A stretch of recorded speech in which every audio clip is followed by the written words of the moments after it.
Hey everyone, it is the end of 2013 and I feel somewhat obligated on Should I See It to present my favorites of the year. I'm not saying best of the year because that has a weirdly definitive kind of objective feel to it, and I don't think art exactly works that way. I mean, some people like bullet heads and others like girls. Far be it from me to decide between them. I should also state that although I see quite a few movies, I didn't get a chance to see every single one. So if I have missed your favorite, I do humbly apologize.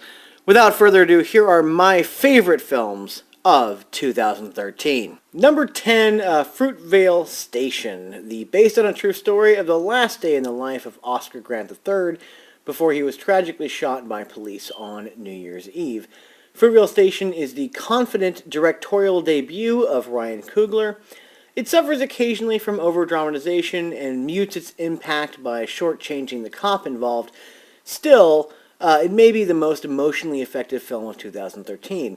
Number 9, Iron Man 3, Shane Black's absurdly entertaining third installment of the Tony Stark saga, is better than the first two and the Avengers juggernaut that came before it.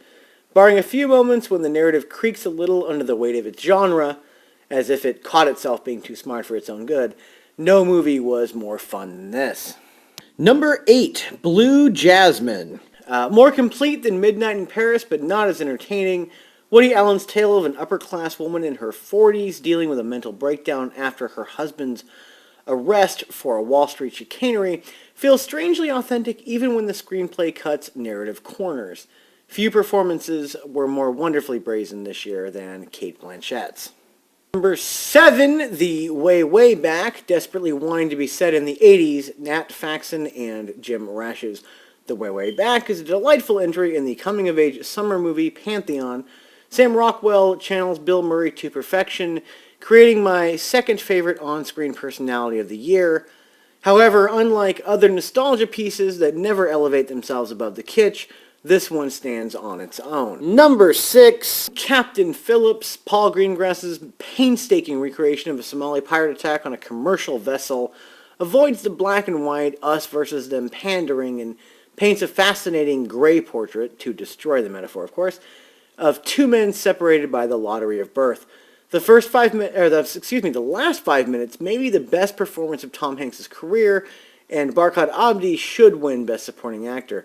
Tom Hanks' accent, on the other hand, well, we can't win them all. Number 5, Frances Ha. Borrowing heavily from Woody Allen's Manhattan, Noah Baumbach's Frances Ha is an engrossing yarn of white people's problems that somehow manages to transcend its pompous veneer.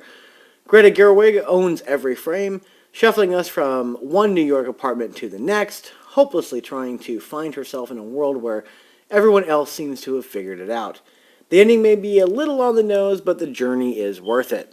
Number 4, Short Term 12, Destin Cretton's story of wounded adults shepherding bruised children into adulthood at a poorly funded group home is surprisingly powerful.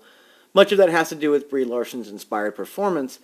What could have been trite melodrama is saved by an insightful screenplay that understands its characters and situations in a mature, realistic way.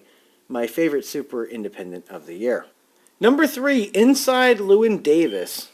The Coen brothers' anti-biopic of a struggling singer-songwriter in Greenwich Village at the genesis of the folk movement has the audacity to present us with a character that isn't going to make it because he can't get out of his own way, but sheds a little light on the double-edged sword of an artist's compulsion to create.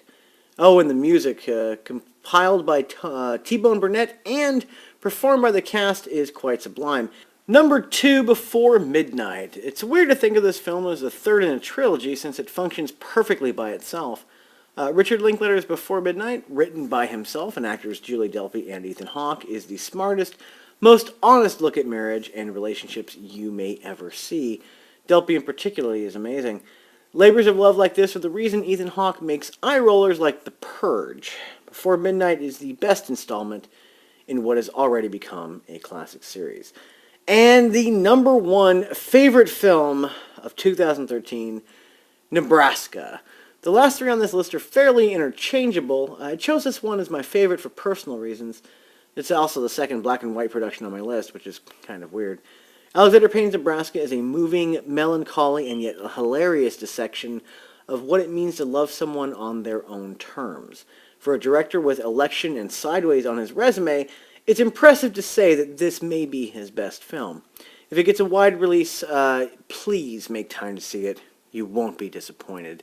On the Batman scale of film excellence, with The Dark Knight being the best and Batman and Robin being the worst, 2013 screens its way to A Batman Begins. Not quite 1999, but better than 2012.